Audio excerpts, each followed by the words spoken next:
You're listening to Boobies and Newbies, brought to you by the Frolic Podcast Network. This episode is brought to you by one of Kensington's newest titles, Enchant the Dawn, by New York Times and USA Today bestselling author Amanda Ashley. Now, as far as I'm concerned, vampire romance never goes out of style. And Amanda Ashley has been a pioneer for both paranormal and vampire romance for over 25 years. If you're a fan of J.R. Ward, Christine Feehan, Lindsay Sands, or Anne Rice, you will love Amanda Ashley's books. They're highly emotional, sensually charged, and full of alpha male characters. October, or Cocktober as I call it, is the perfect month to dive into a new paranormal romance, especially one set in the spooky streets of New Orleans. We've got Hungarian vampires, an ongoing mystery, and of course, super passionate sex scenes. Literally everything I'm looking for in my fall reads. Enchant the Dawn by Amanda Ashley is available now wherever books are sold. Find out more about this book and other Kensington titles by visiting kensingtonbooks.com. And now, back to the show.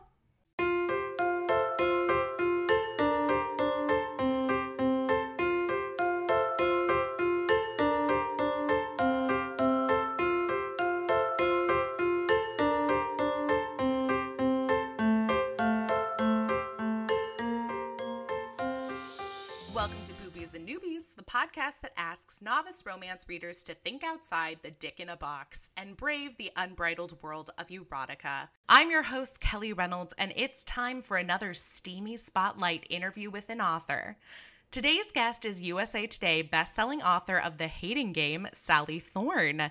Sally's latest release, Angelika Frankenstein Makes Her Match, is a historical rom-com that reimagines Victor Frankenstein's sheltered younger sister and her attempts to create the perfect man, aka ingenuity at its finest, people. Now, before we head into our interview, let me take a brief moment to remind everybody how you can find, follow, and support this podcast. You can always catch up on past episodes of the podcast on our website, boobiesandnewbies.com, or on your favorite podcast app. Be sure to follow Boobies and Newbies across social platforms at Boobies Podcast or Boobies Podcast with 2 zeros on TikTok because, as we all know, they think I'm making porn. If you're a fan of the podcast and you've got a few minutes to spare, I'd greatly appreciate a 5-star review on Apple Podcasts. In fact, I am planning a giveaway in the upcoming months that you will automatically be entered to win if you leave us a review, so I really appreciate it. And lastly, if you want to be the first to know about what we're reading next, have exclusive access to bonus clips, private chats, and so much more, you might want to hop on over to our Patreon page. Now, as per usual, I will include links for all of the above in today's show notes. And now, please join me in welcoming Sally Thorne.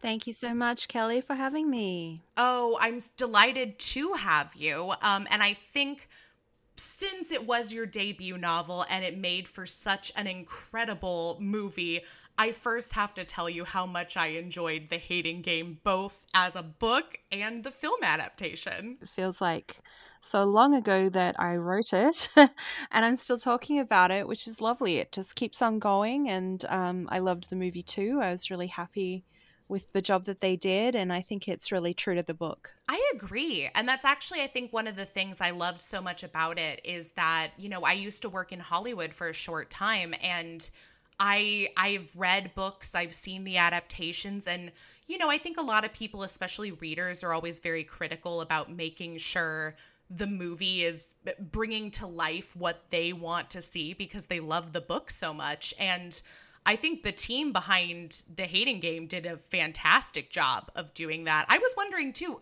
was it close to what you had envisioned as far as the actors playing the characters and so on? I never really had any expectations or things that I was expecting. I went into it with a completely open mind, with just being happy to be pleasantly surprised. And I read the screenplay that they wrote, and I loved it. I thought it was great. It was really funny and had some cute moments where I thought, oh, I wish I'd written that in the book. And of course, Lucy Hale being cast as Lucy was just mind-boggling because she is the character. She is so spot on. Like, you couldn't have picked a better girl in the world to play Lucy Hutton. Austen, of course, is gorgeous. And I mean, it was a surreal moment to be sitting in a cinema. I had a private screening for all of my friends and family, and it was one of those real, like, crazy life moments that you'll never have again. I loved that. It. I love that so much. And I completely agree with you. I think the casting was spot on, especially with Lucy Hale. She slayed. She was so great in the movie. And I think you definitely approached it with the right mindset in giving over a lot of the creative control with the movie and letting the people who, know movies, like, bring this vision to life. Yeah, I mean, I had a lot of people say to me, a lot of readers, they better not screw this up, but I never had that attitude. If I'd wanted to have written a perfect movie, I should have written a screenplay and made a movie. I wrote a book. They're completely different things.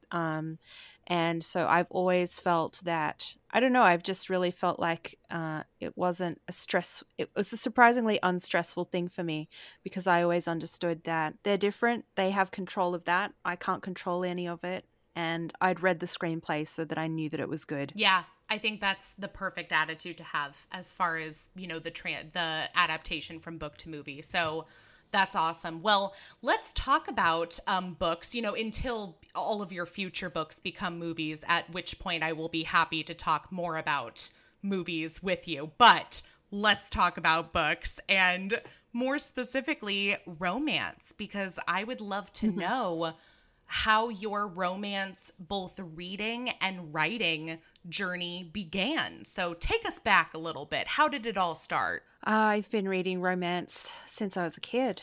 I was an 80s kid, and a lot of the stuff that I read were books that my older cousins had left around or my grandmothers read. So I had mainly read a lot of secondhand books, and in Australia, we have what we call Mills and Boon. In the US, they're called Harlequin novels. So they were always lying around. And so I think I've probably read every trope that there is before I was, 15 or 16. And I really loved the way that you were guaranteed a happy ever after, and you could just enjoy the ride and the infinite numbers of ways that a love story can be resolved. So I've always read romance.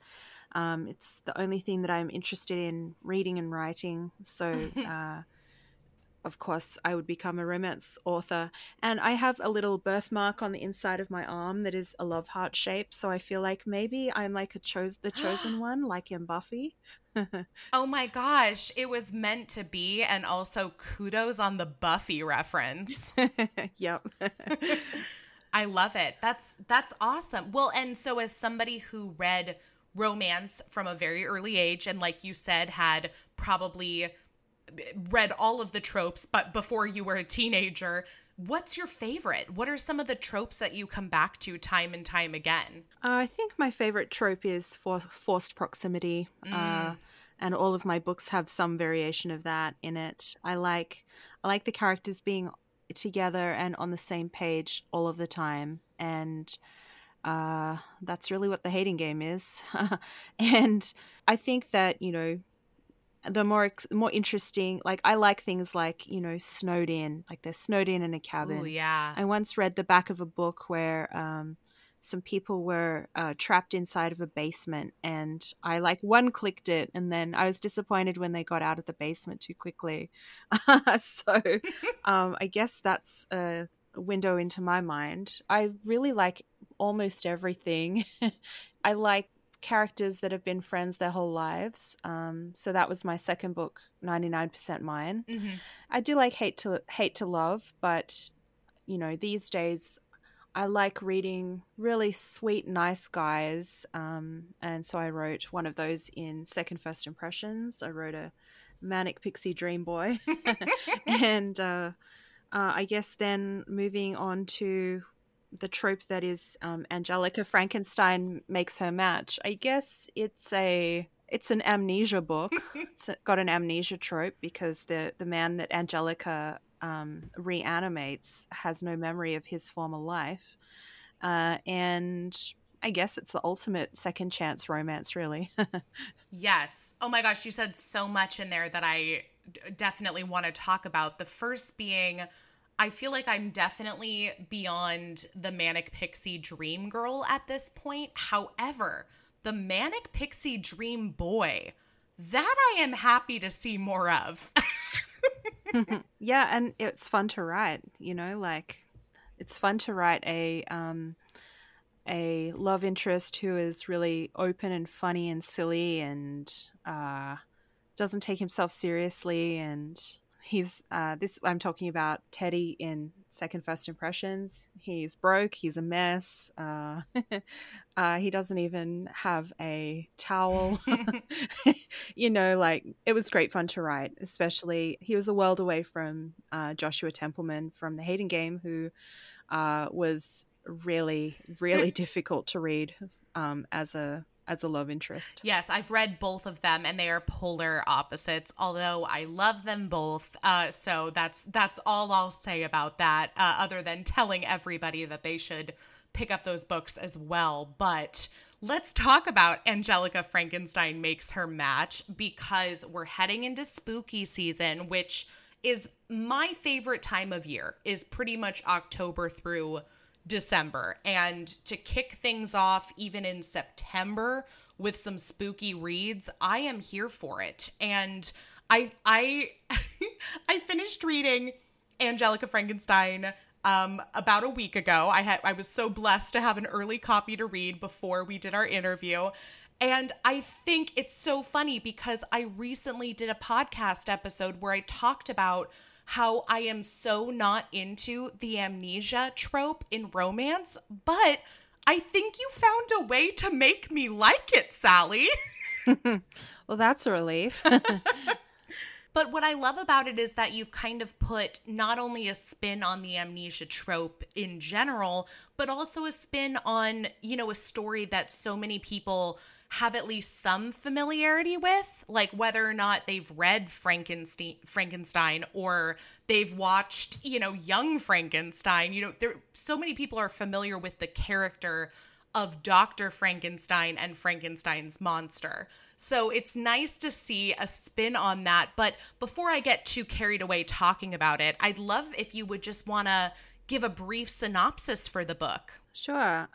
Well, I was sitting in my office in COVID lockdown, and I needed some inspiration, and it struck like a bolt of lightning. I imagined that Victor Frankenstein, the literary character that we all know somehow, even if we have never read the book, I thought, what if he'd had a sister working alongside him, every bit as competent and as genius as him, but she's run out of suitors and she's desperate to be in love. So she decides to take matters into her own hands and she makes her match. She chooses the most gorgeous parts from the morgue and she creates her dream man. And it works. He sits up, he's alive, but he has no memory of who he is. And he wants to find out what happened to him in his previous life. So Angelika reluctantly agrees to assist him, and they try to ignore their chemistry and unravel this mystery. And I guess we have to stay tuned to see whether Will, or whatever his real name is, can survive what was done to him in the name of science and love. In the name of science and love. I love that. What a great mini tagline. So, okay, before we talk about this book, and keep in mind we will keep things relatively spoiler-free because the book has just come out and we want to make sure everybody picks up a dang copy. I have to ask you about something I read in your author bio, which I think ties in beautifully with the tone and theme behind this book. And that is that you mention you have a haunted dollhouse, which has its own Instagram. So naturally, I had to go to the Instagram and investigate. this haunted dollhouse, and I just need to know everything about it. Well, my dollhouse is called Blackthorn Manor, and I've had it for over 10 years. I had a local dollhouse maker. That's right. I was lucky enough that there was a man who makes dollhouses in my suburb. Wow. I randomly decided one day that I've always wanted one, so I went and talked to him and had this dollhouse custom built. It took 2 years for it to be built and for me to pay it off. And it's been sitting behind me in my office for years now. And for a while there, I never even opened it. I had lost all of my inspiration with it. And all I knew was that it wasn't quite right. I didn't love it. And it was really COVID that brought me back to my dollhouse. It was a rough draft, and when I was stuck inside during COVID, I could actually work on it some more and put in all of the details that make something look really real, because that's my goal, to try to create this little piece of art that looks like everything's been shrunk down. So, I did get crafty sometimes and make things, and it's really come to life. And as I was writing Angelika, I realized that the house I was describing as I was writing, I thought, I recognize this house. It's my dollhouse. And so, yeah, my dollhouse makes a cameo as the house in the book. So I guess when you're legally supposed to stay in your house and you can't go outside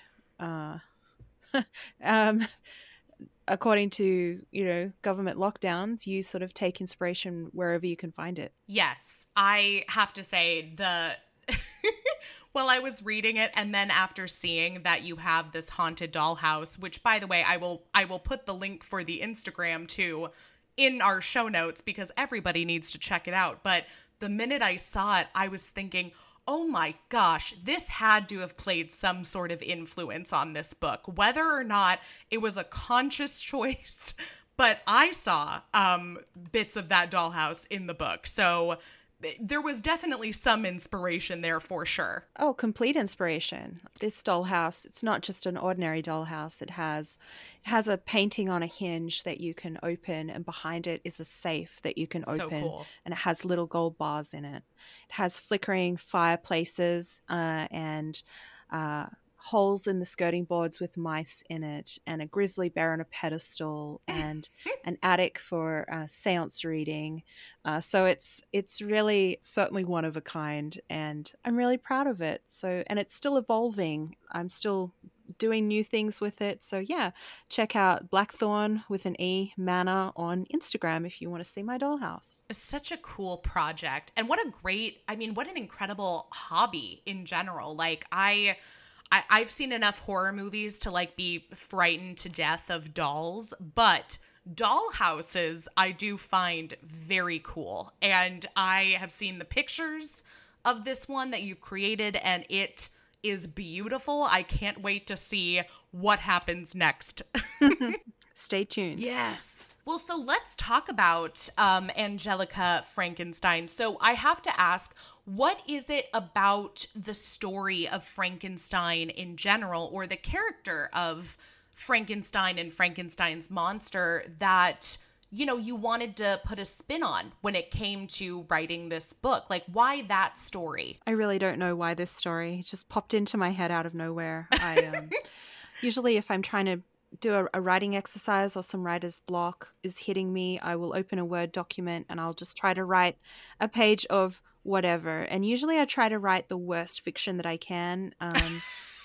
Something just really, really terrible, deliberately bad, where the characters' names change and they're usually standing on the edge of a cliff and they're arguing and the shoe is slipping in the gravel and, just really cringeworthy stuff. But on this particular day, I wrote, Angelika Frankenstein knew the physical attributes her perfect man should have. Unfortunately, she had to find them in the morgue. And I sat back and I looked at that sentence and I thought, I have never in my life thought this sentence. It was like my brain was just a random word generator. And I was like, why is Angelika spelt with a K? And it just suddenly all unfolded. And I just really kept writing.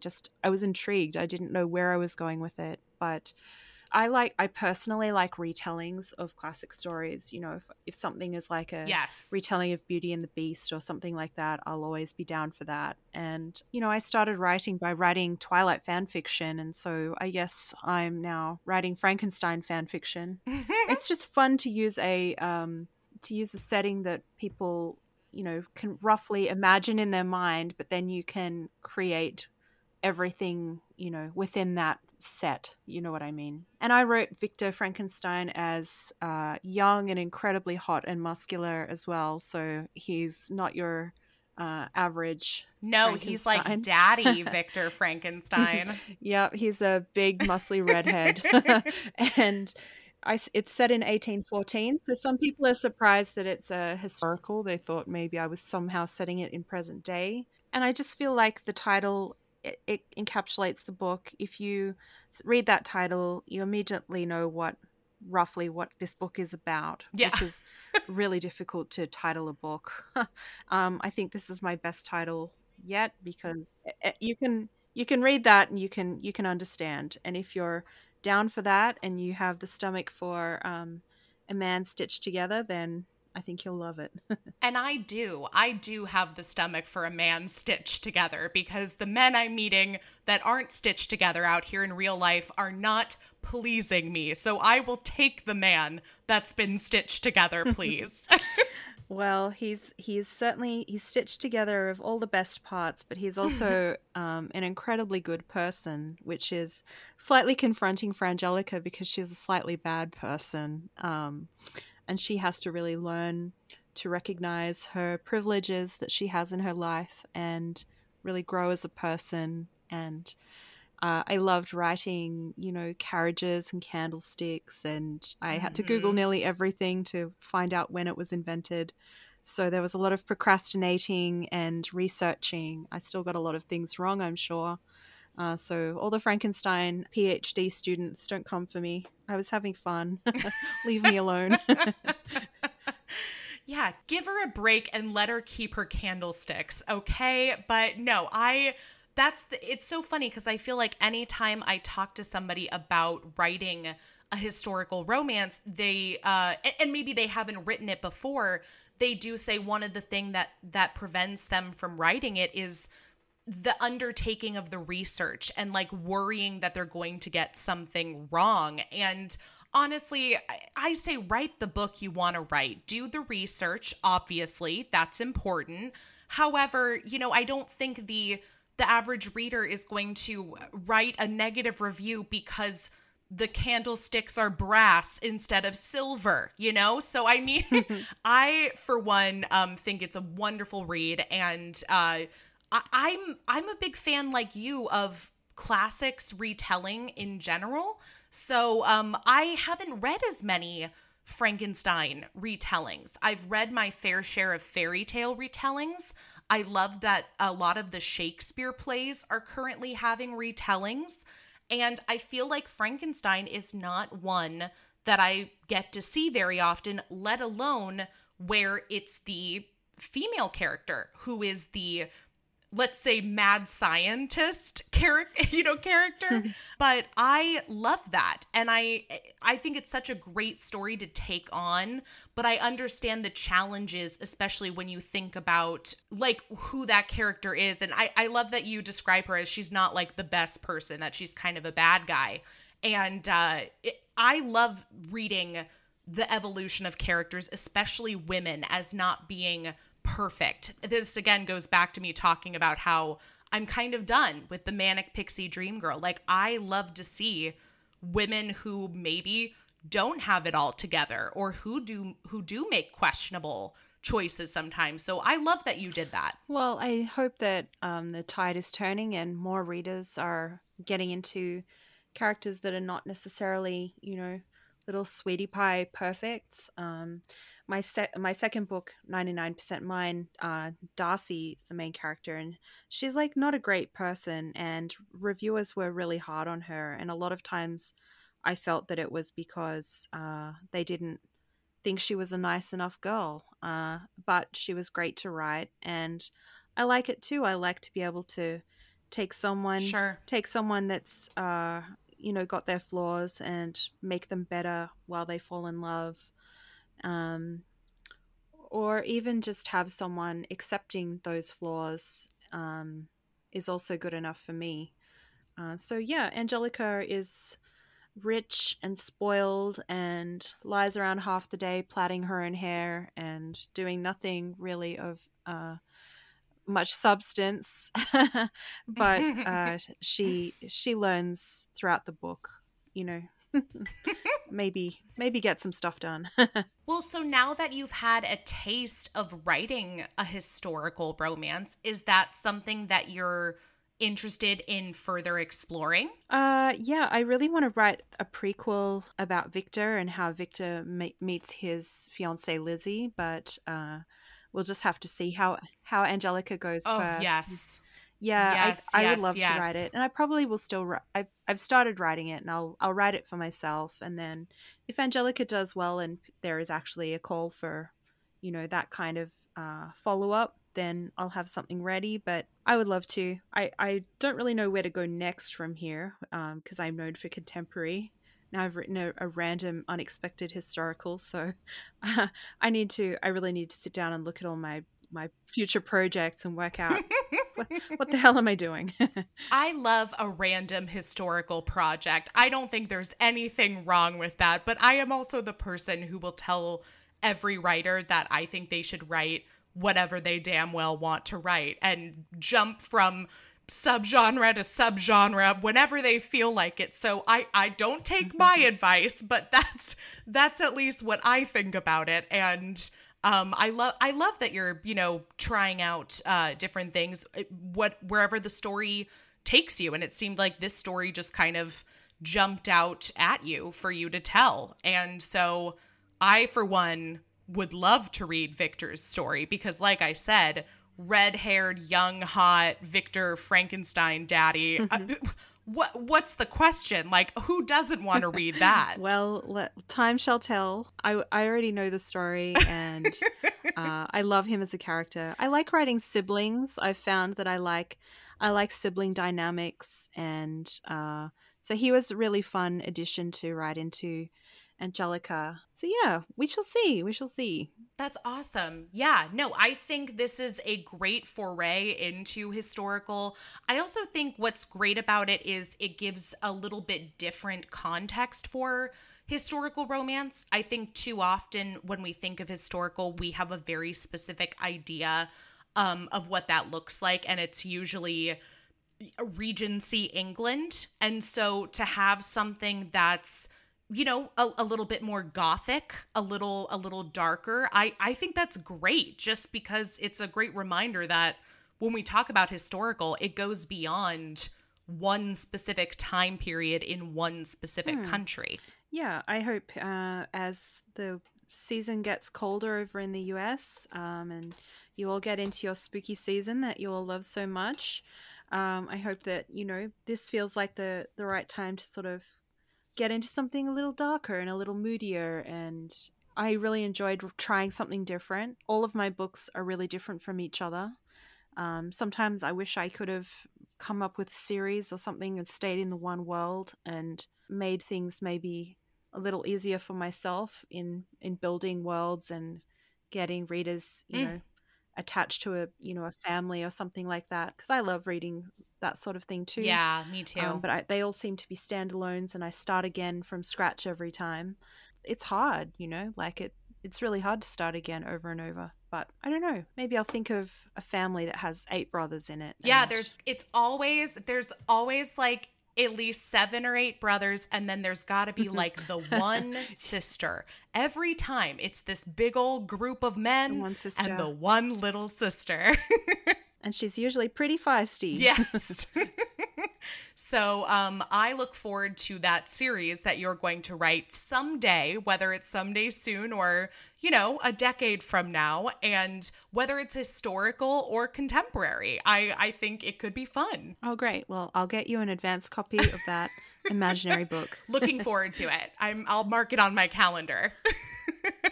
Well, Angelika Frankenstein Makes Her Match is available as of September 6th, so I hope everybody goes and picks up a copy.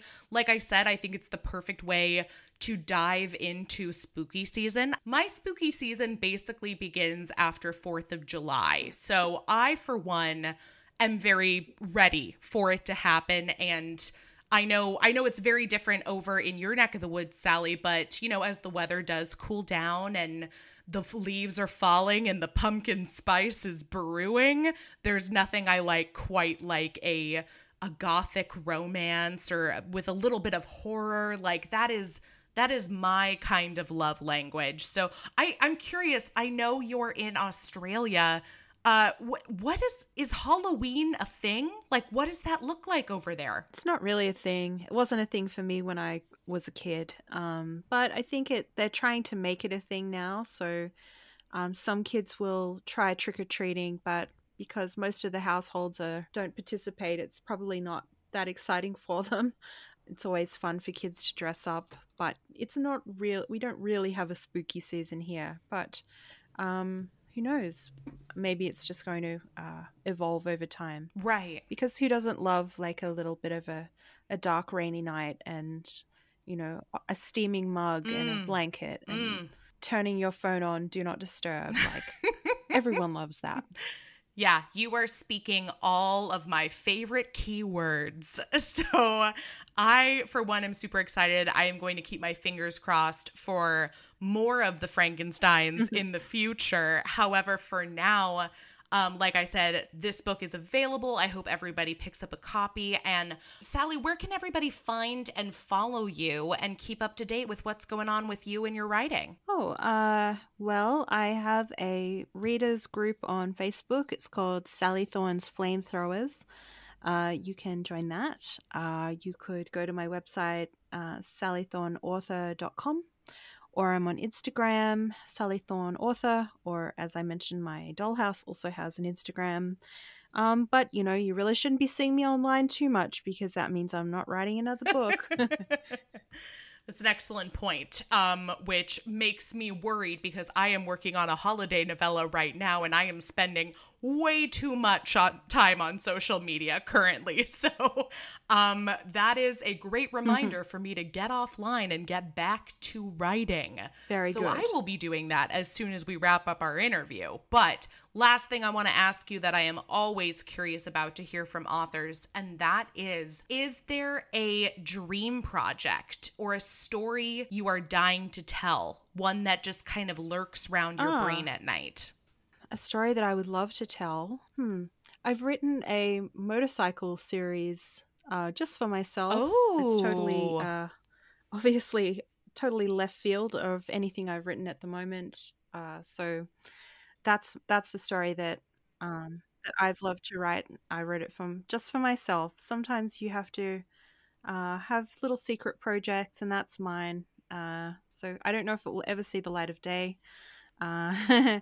And yeah, I would love to share that one day. I, for one, am a fan of motorcycle romance. So if you ever need to just send it to one person to read, you know where to find me. Got it.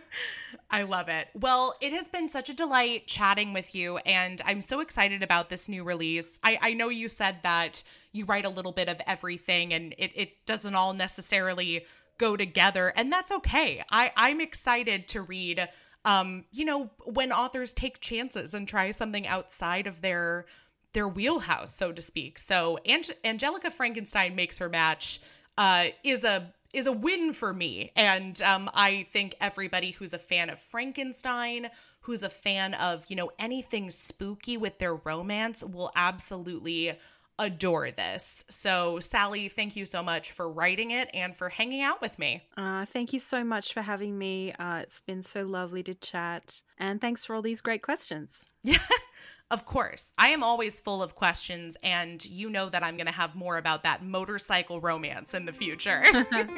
Well, let's see.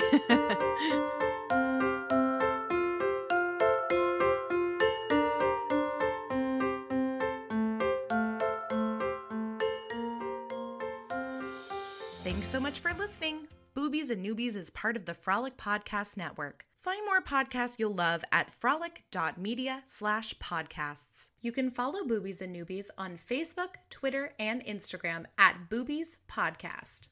Hey, Boobies and Newbies fans, I've got some exciting news for the month of October. First things first, the wonderful ladies from My Worst Date podcast have invited me to open their live show at the end of the month. That's right, I'm heading back to LA for a one-night-only event, Friday, October 28th, and I've invited my girl Becky from Too Stupid to Live to join me. We will be discussing the best and worst of romance archetypes, playing a game or two, and sharing romance book recs based off of our favorite bad dating stories from My Worst Date. Tickets are available now, and the best news, there are both in-person and stream-from-home options available. That's right, friends near and wide can watch and listen.